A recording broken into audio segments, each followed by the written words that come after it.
अस्सलाम वालेकुम वरहमतुल्लाहि वबरकातुहू। दोस्तों आउं अली हसन अब्बासी आहियां। जेकर मुंहिंजो चैनल पहिरियों दफ़ो ॾिसी ऐं ॿुधी रहिया आहियो त बराए महिरबानी मुंहिंजे चैनल खे सब्सक्राइब कंदा, बेल आइकन खे क्लिक कंदा ऐं जेकॾहिं मुंहिंजी ऑडियो पसंदि अचे त उनखे लाइक कंदा ऐं कमेंट बॉक्स में पंहिंजी राय खां आगाह कंदा।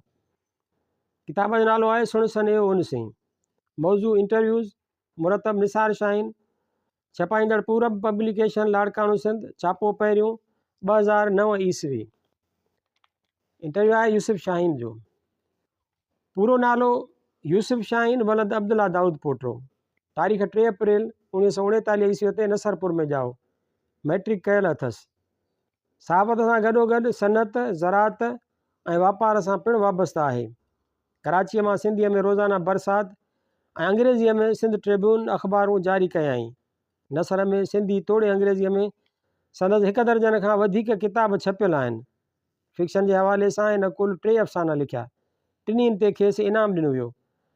सियासी हवाले सां उहो मुल्की सेनेट में सेनेटर जी हैसियत सां पिणु चूंडियो वियो। खेसि 1995 ईस्वीअ में अदब में प्राइज़ ऑफ परफॉर्मेंस बि ॾिनो वियो। ख़ासि तसनीफ़ूं मुस्लिम क्रेसी, ख़ुदा, इंसान ऐं जानवर, अनल हक़, उर्दू, अंदर में वा थियो, शाइरी, world confederation of the peoples, अंग्रेज़ी, यूनानी नंद कथाऊं, सुरजाम भांभीणो, फातिहनि जी दुनिया, हक़ मौजूद, शऊर जो सफ़र अणछपियल, पेई मंझि पाताल, तारीख़ जो मुतालियो अणछपियल, आलमी ॾंद कथाऊं।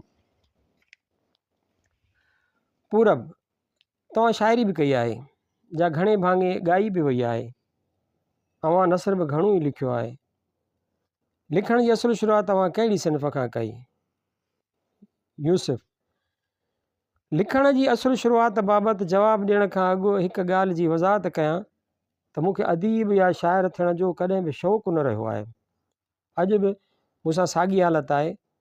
मूं पाण ते जबुर करे उन वक़्तु लिखण बाबति सोचियो जॾहिं मूं लाइ का ॻाल्हि आम माण्हुनि जी चवणु ज़रूरी थी पई।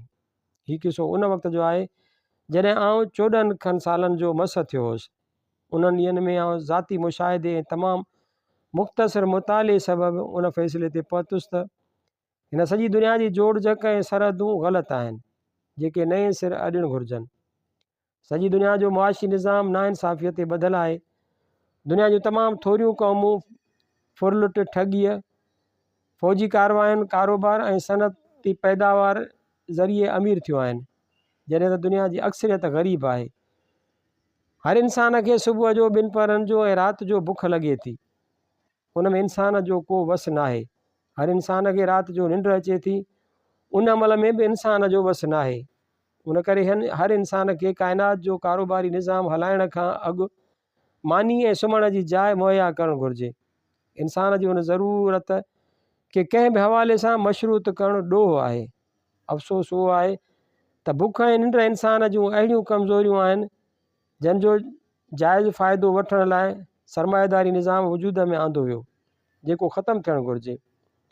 जॾहिं खां दुनिया में बादशाहत जो इदारो वजूद में आयो आहे तॾहिं खां हिन धरतीअ जो इंसान मुकमल तौरु ग़ैर महफ़ूज़ थी वियो आहे। इंसान हज़ारे सालनि खां लगातार क़त्लु थींदो रहे थो। लगातार हिन जूं ज़ालूं, धीअरूं, भेनरूं ऐं ॿार अगवा थींदा रहनि था।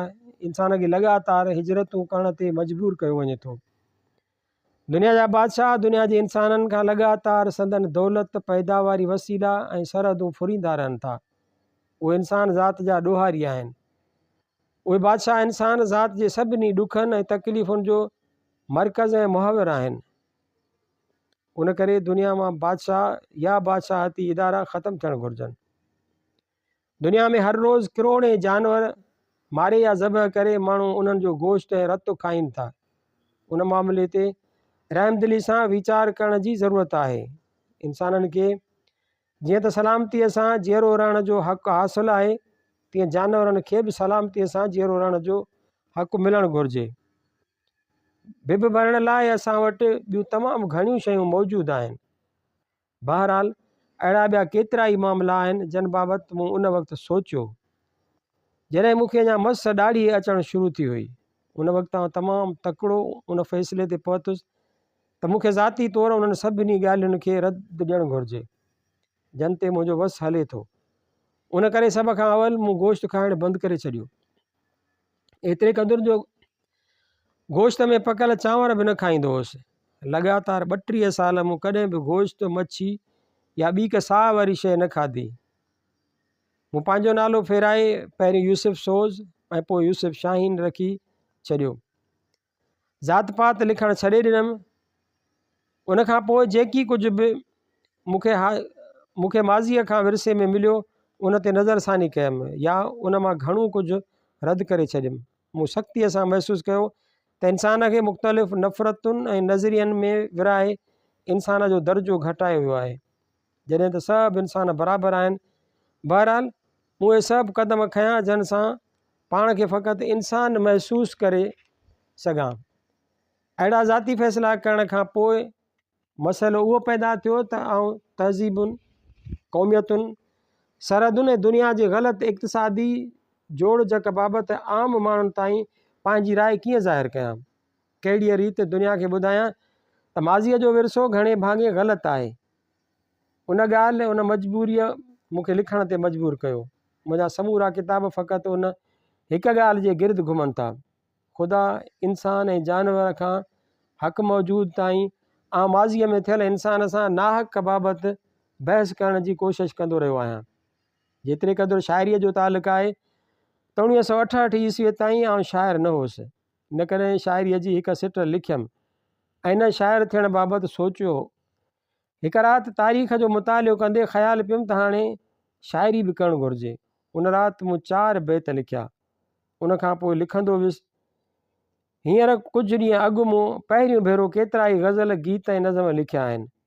उन्हनि सिन्फ़ुनि में हिन खां अॻु कॾहिं बि शाइरी न कई अथमि। मूं जेकी कुझु लिखियो उन ते राय बल्कि फ़ैसिलो मुंहिंजे दोस्त शमशीर हैदरीअ खां वठंदो आहियां, जेको मुंहिंजो उस्तादु त नाहे पर आउं हिन जो उस्तादनि जेतिरो ई एतिराम कंदो आहियां। बहरहाल आउं शाइरीअ खे घणो वक़्तु ॾियणु नथो चाहियां। मूंखे शायदि नसर ॾांहुं ॿीहर वञिणो पवंदो। आउं उन वक़्त ताईं लिखंदो रहंदुसि जेसीं ताईं उहा ॻाल्हि दुनिया खे सम्झाए सघां जेका मूं नंढपण में सम्झी हुई। मूं 14 सालनि जी ॼमार में जेके फ़ैसिला कया उन्हनि मां अॼु कंहिं बि हिकु फ़ैसिले खे वसी मुताले करण ऐं दुनिया जो वॾो हिसो अखियुनि सां ॾिसण जे बावजूदु रद्द करे न सघियो आहियां। पूरब, तव्हां अदबी हवाले सां पंहिंजी सुञाणप शाइर जी हैसियत सां कराइणु पसंदि कंदव या नसर नवीस जी हैसियत सां? यूसुफ शाहीन, मूं अर्ज़ु कयो त आउं शाइर या नसर नवीस थियणु नथो चाहियां। फ़क़ति कंहिं जबर या मजबूरीअ सबबु लिखंदो रहां थो, जीअं को हाल अहवाल ॾियण या वठण लाइ ख़त लिखंदो आहे। ईअं बि चई सघिजे थो त आउं दुनिया जे अदालत में माज़ीअ में थियल नाइंसाफ़ियुनि ख़िलाफ़ु फ़रियाद दाख़िल करणु चाहियां थो। सच पुछो त मुंहिंजी सॼी उमिरि उन केस जी तयारीअ में गुज़री वई आहे। मूंखे ॾुख आहे त आउं अञा ताईं कुझु न करे सघियो आहियां। पूरब, छा हिकु तख़लीक़कार लाइ नज़रियाती वाबस्तगी ज़रूरी आहे? यूसुफ, नज़रियाती वाबस्तगीअ खां सवाइ लिखणु ईअं आहे जीअं डिंगरनि ते अटो आणणु। पूरब, बैनुल अक़वामी अदब जे भेट में असांजो अदब कहिड़े पद ते आहे? छा सिंधी अदब ॿियनि बैनुल अक़वामी अदब जे मयार ते लहे थो? यूसुफ, पहिरीं त उहो फ़ैसिलो कयूं त बैनुल अक़वामी अदब छाखे थो चइजे। बैनुल अक़वामी अदीब केरु आहिनि, उन्हनि जो कहिड़नि मुल्कनि सां वास्तो आहे। उन खां अलावा ही मामिलो बि तइ थियणु घुरिजे त उहो कहिड़ो मयार आहे जंहिंसां अदब खे बैनुल अक़वामी अदब जो दर्जो ॾेई सघिजे। मुंहिंजी ॼाण मुताबिक़ घणे भाङे वॾियुनि इस्तहसाली क़ौमुनि जा अदीब जेके इस्तहसाली अदब पैदा कनि था उन्हनि खे वॾो अदीब या बैनुल अक़वामी अदब सॾियो वेंदो आहे। उहे इस्तहसाली क़ौमूं जन दुनिया जे क़ौमुनि जी इज़त लुटी ऐं ॿियनि क़ौमुनि जी पैदावारी वसीलनि ते धाड़ा आया, अहिड़ियूं इस्तहसाली क़ौमूं पंहिंजनि उन्हनि अदीबनि खे वॾो अदीब बल्कि अज़ीम अदीब चवंदियूं आहिनि, जेके न फ़क़ति हिननि जे कुधनि करतूतनि ऐं ज़ालमाना कार्रवायुनि ते ढकु रखनि बल्कि उन्हनि कार्रवायुनि खे बहादुरी, हिमत ऐं जवान मर्दीअ वारा कारनामा करार ॾियनि। अंग्रेज़नि हाणोकी दुनिया जे 50 खां वधीक मुल्कनि ते कब्ज़ो कयो। अॼु उन्हनि 50 खां वधीक मुल्कनि में अंग्रेज़नि जी अंग्रेज़ी ॿोली लिखी ऐं पढ़ी वञे थी। उन करे हीअं अंग्रेज़ीअ जा उन करे हींअर अंग्रेज़ीअ जा मामूली या चङा ख़ासा अदीब पहिरीं धक में बैन अल-अक़वामी अदीब थियो वञनि। अंग्रेज़नि शेक्सपियर खे संदन कब्ज़े हेठि आयल 50 मुल्कनि में ज़ोरी मुतारफ़ करायो। उन करे शेक्सपियर दुनिया जो अज़ीम बैन अल-अक़वामी अदीब ऐं शाइर बणिजी वियो। साॻी सूरत हाल फ्रेंच, जर्मन, स्पेनी ऐं रूसी ॿोलियुनि जे अदीबनि जी आहे। रूस जो हिन सदीअ दौरान यूरोप, एशिया, अफ्रीका ऐं अमेरिका खंड में सिधी ऐं अण सिधी तरह 60 खां वधीक मुल्कनि ते कब्ज़ो थियो या उहे मुल्क रूस जे असर हेठि रहिया। उन्हनि सभिनी मुल्कनि में रूसियुनि पंहिंजा अदीब मुतारफ़ कराया, जिन में Alexander Pushkin, Tolstoy, Chekhov, Maxim Gorky, Dostoevsky, Mikhail Lermontov, Gogol, Ivan Turgenev, Mikhail Saltykov वग़ैरह शामिल आहिनि। अहिड़ी रीति उहे रूसी अदीब बैन अल-अक़वामी अज़ीम अदीब बणिजी विया। मथे ॼाणायल अदीबनि जी अज़मत खां कोई इनकार न आहे, पर उहे बैन अल-अक़वामी अज़ीम अदीब थियण जे क़ाबिल न हुआ या न उहो मसइलो बहस तलब आहे। उन में को शक न आहे त रूस में वॾा अदीब या लेखक पैदा थिया, पर कार्ल मार्क्स जहिड़ो हिकु बि अदीब रूस वारा पैदा करे न सघिया जेको जर्मन हो। अफ़सोस आहे त जर्मनी वारनि पंहिंजे अदीब कार्ल मार्क्स खे क़बूल न कयो ऐं हू जर्मनीअ खां ॿाहिरि मुख़्तलिफ़ मुल्कनि में दरबदर थियण खां पोइ इंग्लैंड में ॾाढी गुरबत ऐं लाचारीअ जे हालति में मुओ। अंग्रेज़नि बि हिन अज़ीम लेखक खे क़बूल न कयो। खेसि मरण खां पोइ लंडन जे हिकु मामूली क़ब्रिस्तान में 2 खां वधीक ज़मीन न ॾिनी वई। हिते ही नुक़्तो सोचण जहिड़ो आहे त कार्ल मार्क्स खे इंग्लैंड ऐं जर्मनीअ बदिरां रूसियुनि क़बूल कयो। जीअं त रूस दुनिया जी अज़ीम सल्तनत क़ाइमु करण में कामयाबु थियो, उन करे कार्ल मार्क्स बि अज़ीम बणिजी वियो। चवनि था त कार्ल मार्क्स अज़ीम कम्यूनिस्ट इनक़िलाब जो मुफ़क्किर हो। हालांकि जॾहिं कार्ल मार्क्स अञा कॉलेज में पढ़ी रहियो हो तॾहिं 1862 ईस्वीअ धारे चीन में कम्यूनिज़म नाफ़िज़ थी चुको हो, जंहिंजो मुफ़क्किर मिक स्कूल मास्तर ऐं अदीब हिंग हो। जीअं त हिंग वारो कम्यूनिस्ट इनक़िलाब नाकाम थी वियो, उन करे हिंग अज़ीम बैन अल-अक़वामी अदीब बणिजी न सघियो।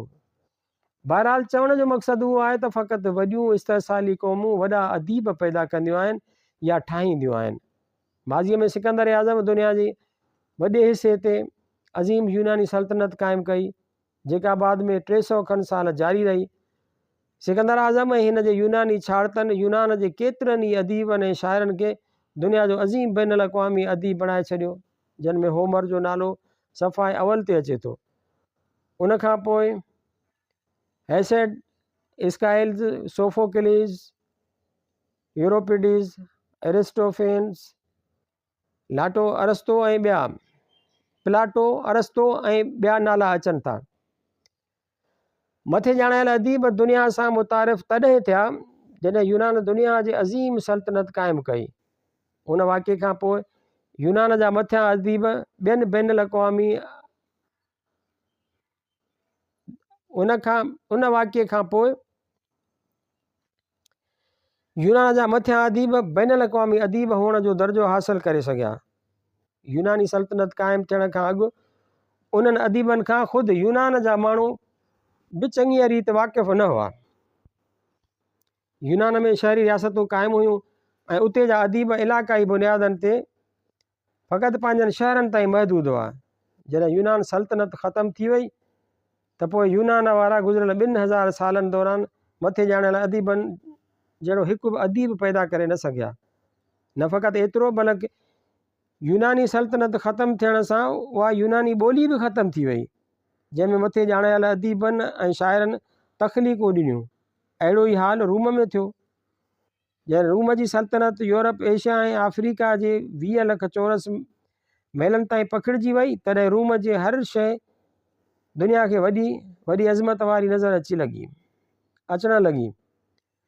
रूम जे ज़ालिम शहनशाह ऐं डिक्टेटर ऑगस्टन खे शाइर वर्जल पसंदि हो। उन करे हिन वर्जल खे दुनिया जो अज़ीम बैन अल-अक़वामी शाइर ठाहे छॾियो। हिकु शाइर जी हैसियत में वर्जल जी हैसियत खां इनकार न आहे, पर हू बैन अक़वामी शाइर थियण जे क़ाबिल हो या न हो, उहो मामिलो संजीदगीअ सां बहस तलब आहे।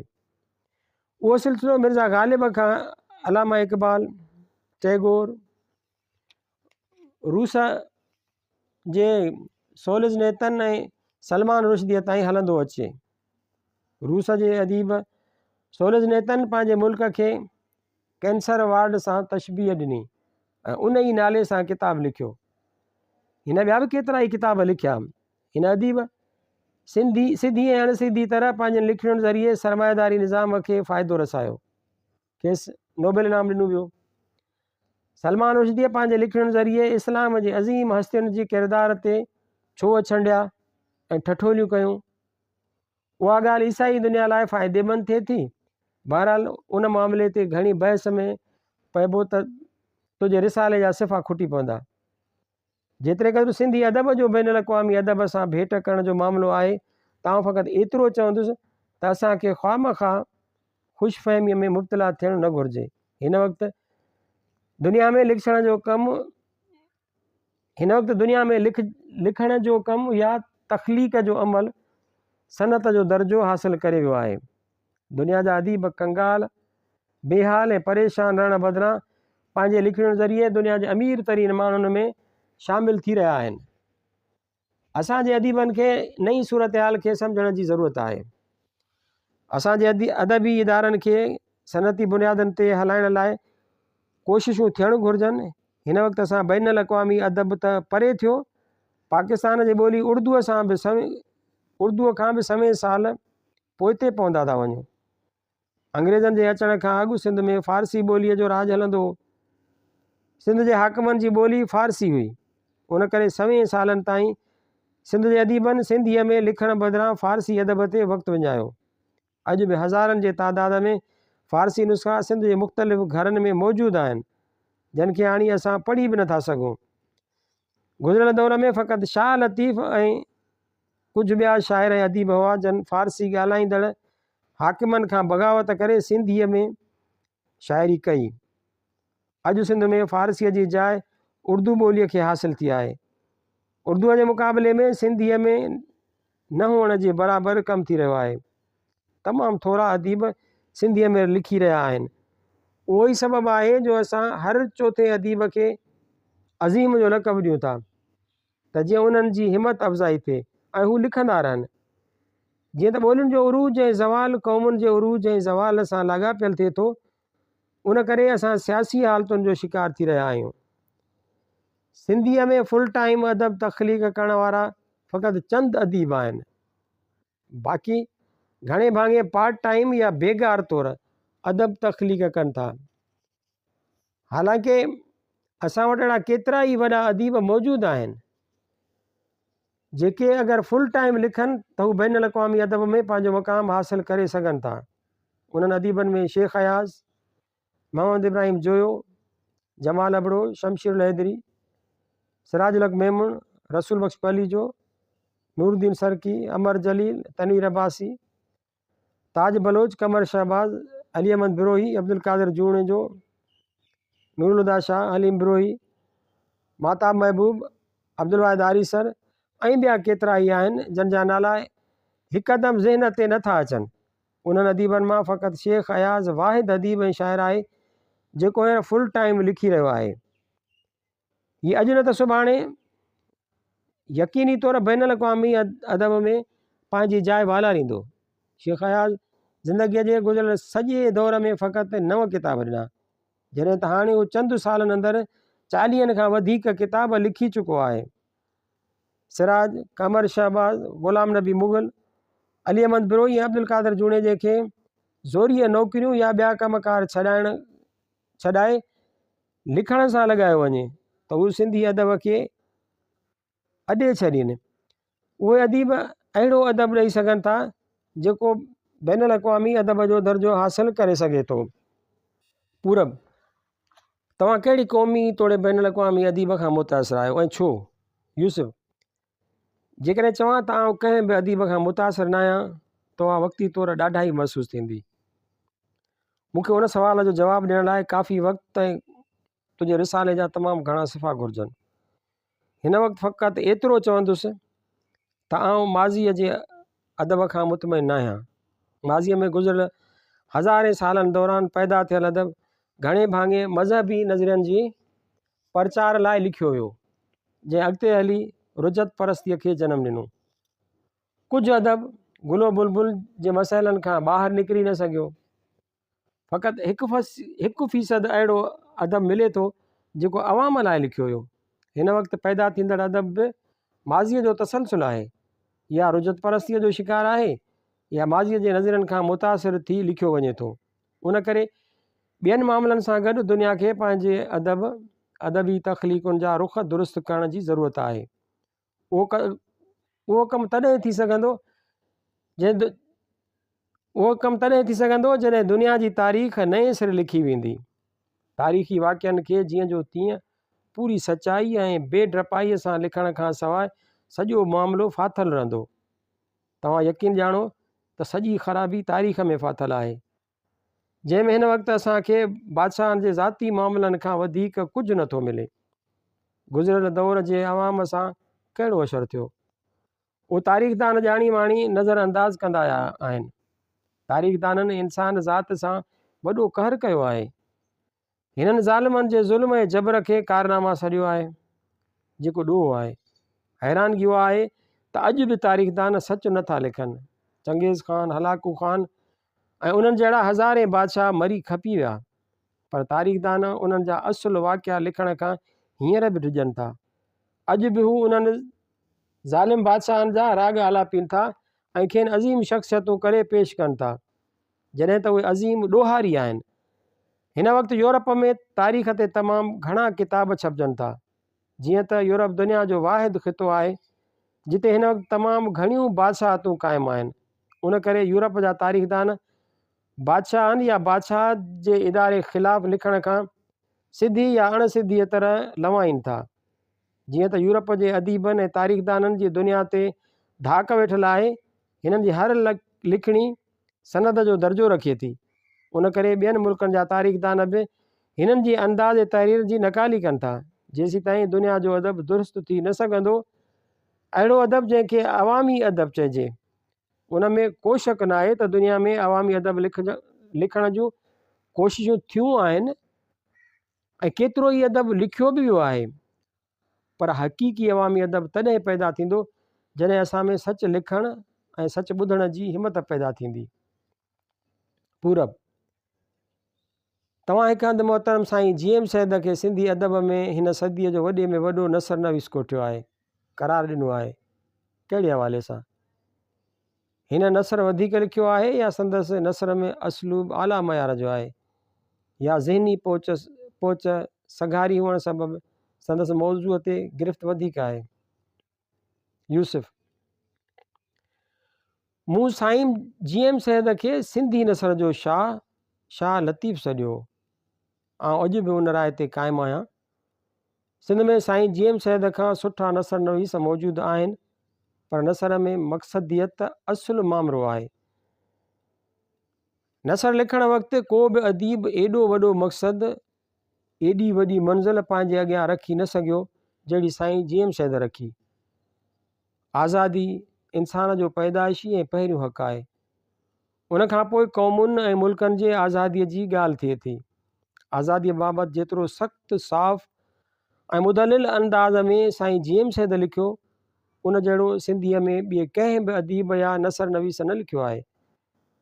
कनि हल्कियूं लठियूं हयूं आहिनि, कनि कितकिताई कई आहे, त कनि मेंढ में मारी ॻाई आहे, पर साईं सिंध जो वाहिद नसर नवीस आहे जंहिं रख रखाव करण खां सवाइ आज़ादीअ जी ॻाल्हि कई। उहा तहरीर जंहिंमें आज़ादीअ बाबति समूरा कलमी वसीला ऐं सघ इस्तेमालु कई वई हुजे, उन खां मथे ॿी का बि तहरीर, को बि नसर थी नथो सघे। पूरब कंहिं बि अदीब खे सियासत खां केतिरे क़दुरु लाताल हुअणु घुरिजे? यूसुफ शाहीन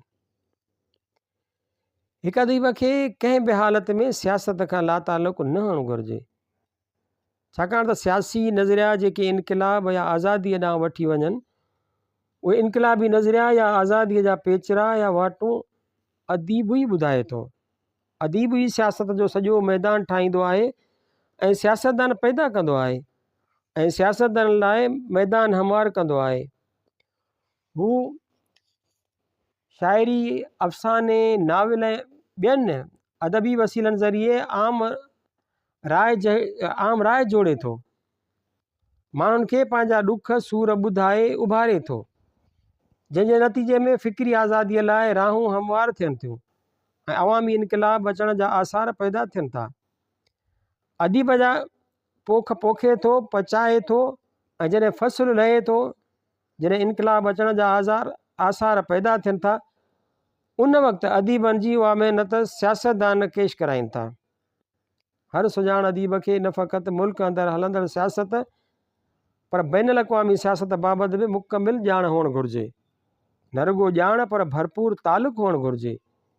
जीअं त हिन वक़्तु इक़्तिसादियात सियासत खां पोइ ख़ौफ़नाक क़ुवत ऐं इक़्तिदार हासिलु करण जो वसीलो थी वई आहे। उन करे असांजे अदीबनि खे हिन वक़्तु इक़्तिसादियात ॾांहुं घणो ध्यानु ॾियणु घुरिजे, जंहिंजे ताबे हिन वक़्तु सियासत थी पई आहे। जीअं त दुनिया लाइ हिन वक़्तु ग्लोबल विलेज जी इस्लाह कमां थी पई वञे, यानी हाणे दुनिया सोढ़ी थी आलमी ॻोठ ग्लोबल विलेज जी सूरत अख़्तियार करी वई आहे। त असांजे अदीब खे हिन ॻोठ जी भरपूर ॼाण रखणु घुरिजे, न त हू सिंध सां बि सही नमूने इंसाफ़ न करे सघंदो। हिन वक़्तु MQM में शामिल दानिश्वर अदीब ऐं सियासतदान ग्लोबल विलेज वारी टर्म जो भरपूर इस्तेमालु करे रहिया आहिनि। हू दुनिया जे 140 मुल्कनि सां हिकु ई वक़्तु तालुक़ में आहिनि, राब्ते में आहिनि। जॾहिं त असांजो हाल इहो आहे जो सिंध जी हिकु कुंड जी ख़बर ॿी कुंड ताईं 2 ॾींहंनि खां पोइ थी पहुचे। अञा बि कॾहिं त उहा ख़बर कराचीअ ताईं बि नथी पहुचे। हुते हुननि जी हाय घोड़ा सां दुनिया में संदन फ़ाइदे में राय आमा जुड़े थी। असांजे अदीबनि खे बि उन्हनि टेक्निक्स जी ख़बर हुअणु घुरिजे। ग्लोबल विलेज जो सभ खां वॾो फ़ाइदो उहो थियो आहे त इंटरनेट ज़रिए दुनिया जो इल्मु ऐं अदब आसानीअ सां घर वेठे पढ़ी सघिजे थो। इंटरनेट सिस्टम दुनिया खे राब्ते जे लिहाज़ खां ॻंढे छॾियो आहे। दुनिया जूं समूरियूं वॾियूं अख़बारूं, किताब, रिसाला ऐं लाइब्रेरियूं इंटरनेट ते आहिनि। दुनिया जो समूरो इल्मु इंटरनेट ते आहे, जंहिंमां फ़ाइदो हासिलु करे सघिजे थो।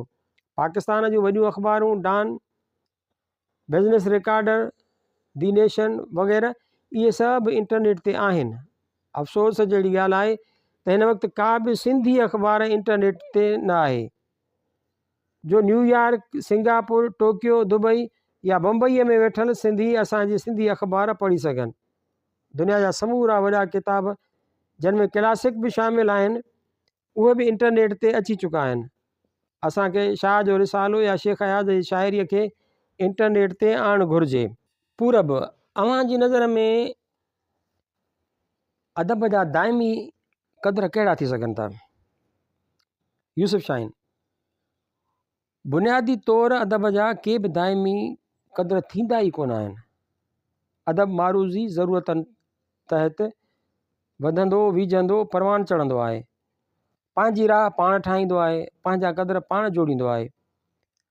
अॻे उहो हूंदो हो त सच ॻाल्हाइण लाइ या आज़ादी घुरण लाइ या इंसाफ़ घुरण लाइ माण्हूअ खे सलेब कुल्हे ते खणी हलणो पवंदो हो, या जलाद अॻियां कंधु झुकाइणो थिए पियो, या मुल्क बदर थी दर बदर थियणो थिए पियो। सदियुनि खां सच ॻाल्हाइण, इंसाफ़ घुरण या आज़ादी, उहे टई कम दुनिया जा सभ खां ॾुखिया कम रहिया आहिनि। मौत सां वेड़ खाई पोइ उहा ॻाल्हि करणु मुमकिन हुई, पर हाणे उहा ॻाल्हि न रही आहे। हाणे उहे क़द्र बदिलजी चुका आहिनि। जीअं त कैनेडा में हिन वक़्तु क्यूबिक सूबे जा माण्हू जेके फ्रेंच ॿोली ॻाल्हाइनि था, उहे बाक़ाइदा कैनेडा खां आइनी तौरु आज़ादीअ जो मुतालबो करे रहिया आहिनि। ऐं कैनेडा हुकूमत तस्लीम कयो आहे ऐं खेनि चयो आहे त तव्हां रेफरेंडम करायो। अक्सरियत चाहे थी त असांखे को बि एतिराज़ु न आहे, ऐं उहो दुनिया जे 5000 साल तारीख़ में ईअं पहिरियों भेरो थियो आहे। त क़ौमुनि जी आज़ादीअ खे आइनी हक़ तस्लीम कयो वियो आहे, जॾहिं त हिन खां अॻु ईअं कोन हो। असां वटि बि उहो मुमकिन थी वेंदो, दुनिया में थिए पियो त हिते बि थियणु घुरिजे। मतिलबु त आज़ादी घुरणु हाणे मसइलो न आहे। नकली जाग्राफीअ ज़रिए क़ाइमु कयल ख़िते में का क़ौम नथी रहणु घुरे त आज़ादीअ जो खेसि आइनी हक़ हासिलु आहे। अहिड़ीअ तरह दुनिया बदिलिजे पई, दुनिया जा क़दर बि बदिलजनि पिया। अदब ज़रियो आहे ख़िदमत जो, इनक़लाबनि खे राह ॾसण जो। उन करे अदब को बि रस्तो अख़्तियार करे सघे थो कि मख़सूस दाइमी क़दर आहिनि ई कोन। यूसुफ शाहीन जो ही इंटरव्यू संदसि तबियत जे नासाज़ी सबबि मुकमिल थी न सघियो ऐं साणसि ॿी सिटिंग में इंटरव्यू मुकमिल करिणो हो, पर अफ़सोस त हुकूमत पारां मथसि केस मड़े गिरफ़्तार करे लांडी जेल में रखियो वियो आहे, जंहिं करे इंटरव्यू मुकमिल थी न सघियो। पूरब अप्रैल ऐं मई जून 1997 ईस्वी वारनि शुमारनि में छपियल।